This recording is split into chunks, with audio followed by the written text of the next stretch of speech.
Sveiki, mani sauc Aigars, un jūs esat BeSafe Latvija YouTube kanālā, un šodien mans padoms par to, vai NACE kodam ir nozīme darba aizsardzībā.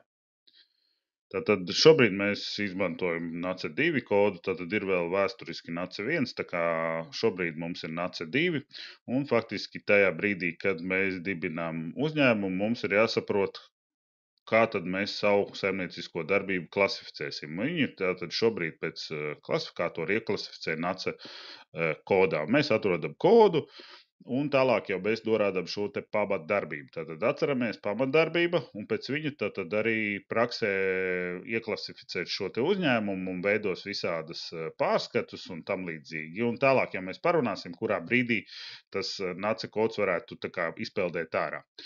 Nu, lūk, un mums ir svarīgi padomāt, protams, ka šobrīd cilvēki apmēram tā iziet, mēs tur darbojamies šajā nozarē, tad mēs to un to norādām. Lai gan faktiski tam tieši pamatdarbības kodam, tur ir arī, mēs varētu viņu nosaukt par papildarbības, ir liela nozīme. Tātad skatāmies par to tālāk.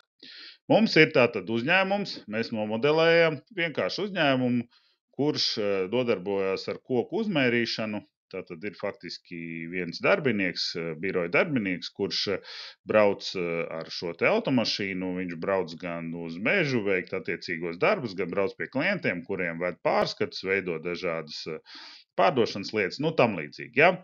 Un otrs, tātad viņam tātad ir mašīna, ar kuru viņš brauc. Tā nav vienkārši mašīna, bet tāds džips vai pusdžips, jo mežā ar vienkārši mašīnu nemaz tik vienkārši neiebrauks. Nu, lūk, tas ir tāds uzņēmums, un attiecīgi viņš pie reģistrācijas kā pamatdarbība ir norādījis šo te 410. Un, attiecīgi, ir vēl 420 un 440. Tas ir šie tie kodi, kuros tu varētu ieklasificēties, ja tu darbojies meža saimniecības vai mežkopības nozarē. Un ir darba aizsardzības noteikumi. Jā, daudz teiks, ka šie attiecās uz lielākiem uzņēmumiem, un es piekrītu. Jā, tātad faktiski par šiem te noteikumiem, ja mēs runājam, ir jādomā tur, kur ir vairāk par 5-10 uzņēmumiem. Mūsu gadījumā tam nebūtu tik liela nozīme, bet pastāstīšu pēc tam, kurā brīdī tomēr tas parādās. Nu, lūk, tātad ir šie noteikumi, viņi ir diezgan veci, no 2005. gada, un tātad ir noteiktas nozares, kur ir pateikts, ka ar darba aizsardzību vienkārši nebūs. Līdz ar to attiecīgi darba aizsardzības šīs te uzturēšanai ir vai nu jāalgo cilvēks ar augstāku izglītību, lai viņš būtu darba aizsardzības vecākais speciālists, vai nu tad jāpiesaista kaut kāds pakalpojums sniedzējs, šajā gadījumā kompetenta institūcija. Un ko mēs šeit redzam, tātad ir pateikts šīs te nozares, kurās ir jāiesaista šī te kompetenta institūcija, vai tur attiecīgi ir jāslēdz līgums ar cilvēku ar augstāku izglītību. Tātad ar profesionālās pilnveidas vienkāršo izglītību nederēs. Tātad skatāmies 2.1.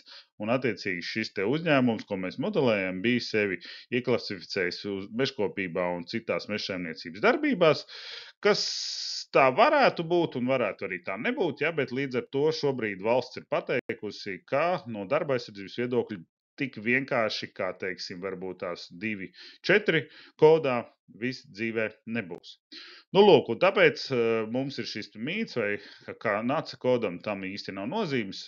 Mēs šeit par valsts darba inspekciju nerunāsim, tātad kā uzņēmumi tiek klasificēti, kā tur algas tiek klasificētas, bet skatāmies no valsts darba inspekcijas, tātad viņi skatās uz šo te kodu un ir laiku pa laikam kaut kādi projekti, un tagad arī iet viens de minimis projekts, kur viņi, tā kā tas projekts nav sevišķi pieprasīts, līdz ar to viņi paši, valsts darba inspekcija, zvana šiem uzņēmumiem, viņus atrod pēc NACE koda un brauc. Tātad ideja šim projektam ir tāda, ka valsts darba inspekcija brauc, noskaidro, kas ir izdarīts darba aizsardzībā. Ja ir viss kārtībā darba aizsardzībā, tad nekāds projekts nenotiek. Ja viņi konstatē, ka kaut kas nav tā kā vajag, sevišķi risku novērtēšanā, tad viņi ļauj pieteikties uz šo debīdibis atbalstu.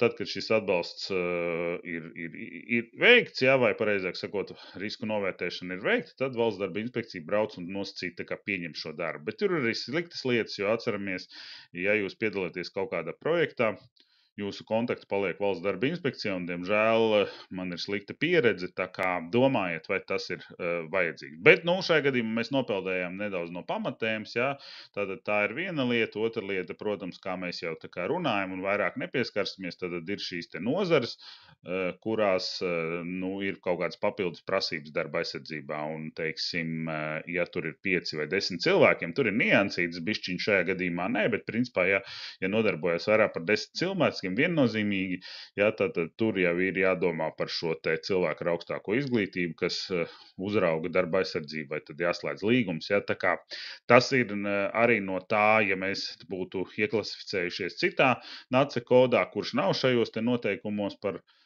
ko mēs minējam 2005. gada noteikumos, jā, tad tas dzīve būtu nedaudz vienkāršāka. Un mūsu gadījumā, ja mēs tā kā uz secinājumu varētu iet, bija variants, ja tad nevis 2.1 norādīt šo te NACE kodu, bet varētu būt norādīts 2.40, ja, un līdz ar to tās problēmas būtu nedaudz mazākas. Vismaz pagaidām, ja, protams, valsts izgroza šos noteikumus un ieliek 2.40 šo te pamatdarbību arī šajos te noteikumos, kuros ir papildus prasības darba aizsardzībā, tad, protams, tas īsti nepalīdzēs. Tā kā forša dzīve drošā darbā, ceru, ka kādreiz mans padoms varētu arī noderēt.